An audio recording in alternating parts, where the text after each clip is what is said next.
Hello বন্ধুরা, আজ হচ্ছে 26শে জুন আর আজ হচ্ছে বিপত্তারিণী। তো আমি সকাল সকাল ঘুম থেকে উঠে সুন্দর একটা শাড়ি পরে নিয়েছি, তারপর এদিকে আলতাটাও পরে নিচ্ছি। আর আজকে যে শাড়িটা পরেছি সেটা আমাকে দিয়েছে আমার দিনকরা মা। খুব সুন্দর না দেখতে শাড়িটা? তো চলো রেডি হতে হতে তোমাদের সাথে সব কথা বলি। তো বিপত্তারিণী ছাড়াও কিন্তু আজকে আরেকটা স্পেশাল দিন, সেটা আমি আস্তে আস্তে বলছি। তো চলো আমি রেডি হয়ে গেছি। তারপর আমাদের এই কাছে একটা ফলের দোকান ছিল, তো ওখান থেকে ফলটা নিয়ে নিয়েছি। তারপর নিয়ে নিয়েছি সন্দেশ পুজো দেওয়ার জন্য। ওখান থেকে চলে গেছি মন্দিরে গিয়ে সমস্ত কিছু সাজিয়ে গুছিয়ে নিয়ে এখন দাঁড়িয়ে পড়েছি লাইনে।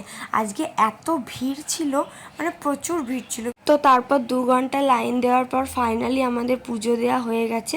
এবার চলে যাচ্ছি বাড়ি। তো বাড়ি যাওয়ার পথে একটু বাজার থেকে কুমড়ো নিয়ে নিয়েছি। আর বাড়ি এসে দেখো মা বিপত্তারিণী সুতোটা কিন্তু হাতে বেঁধে দিয়েছি। তো এবার বলি, এবার স্পেশাল দিনটা কি ছিল।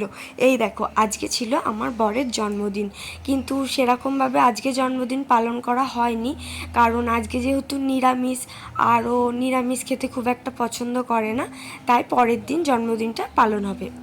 তবে পায়েসটা কিন্তু মা জন্মদিনের দিনই রান্না করে ওকে দিয়েছিল। তো তারপর চলে এসেছি রান্না করতে। আর এদিকে হচ্ছিল কুমড়োর তরকারি, আর এদিকে পনিরের একটা আইটেম করেছিলাম ক্যাপসিকাম দিয়ে।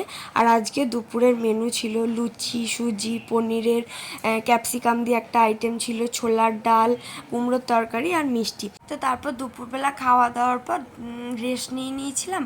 আর বাবা চলে এসছে অফিস থেকে।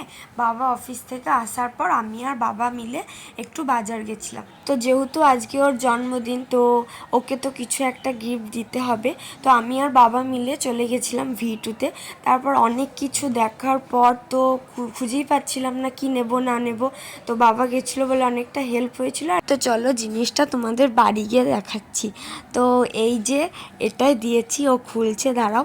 দেখো জিনিসটা ও পেয়ে কতটা খুশি হয়েছে জানি না, তবে আমি ওকে দেওয়ার পর আমি বেশি খুশি হয়েছি ওর থেকে।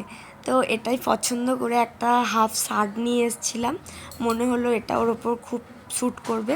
তো ওরও খুব ভালো পছন্দ হয়েছে, ওর মুখ দেখেই বোঝা যাচ্ছিল। তো তারপর চলে এসেছিল এটা, যেটা মেনলি রান্নাঘরের জন্য এই বেঞ্চটা করা হয়েছিল। তো আজকের ব্লগটা এতটুকুই, বাই।